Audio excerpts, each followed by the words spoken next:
नांदेड़ के खड़गपुर से ताल्लुक रखने वाले दो नौजवानों की नांदेड़ अर्धापुर रोड पर हुए दिलखराश सड़क हादसे में मौत हो गई है। इस सिलसिले में मिलने वाली तफसीलात के मुताबिक राजस्थान पासिंग की माल बरदार गाड़ी नांदेड़ से अर्धापुर की तरफ जा रही थी। उस वक्त उनके पीछे खड़गपुरा से ताल्लुक रखने वाले यूनुस खान उम्र 27 और शहबाज खान उम्र 33 ये दोनों मोटरसाइकिल पर नांदेड़ से अर्धापुर की तरफ ढाबे पर पार्टी करने के इरादे से जा रहे थे। इस दौरान नांदेड़ से अर्धापुर की तरफ जा रही एक तेज रफ्तार स्कॉर्पियो गाड़ी आ रही थी।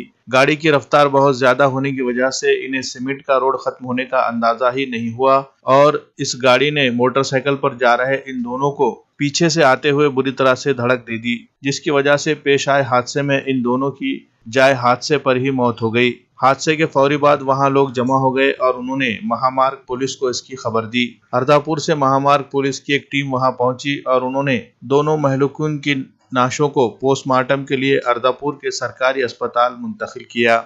महलूक नौजवानों के साथ मजीद दो लोग भी जा रहे थे। इन लोगों ने ही हादसे के बारे में इनके रिश्तेदारों को खबर दी। पुलिस ने राजस्थान के मालबरदार ट्रक और धड़क देने वाले स्कॉर्पियो गाड़ी के ड्राइवर को हिरासत में ले लिया है और मामले की मजीद तफ्तीश जारी है।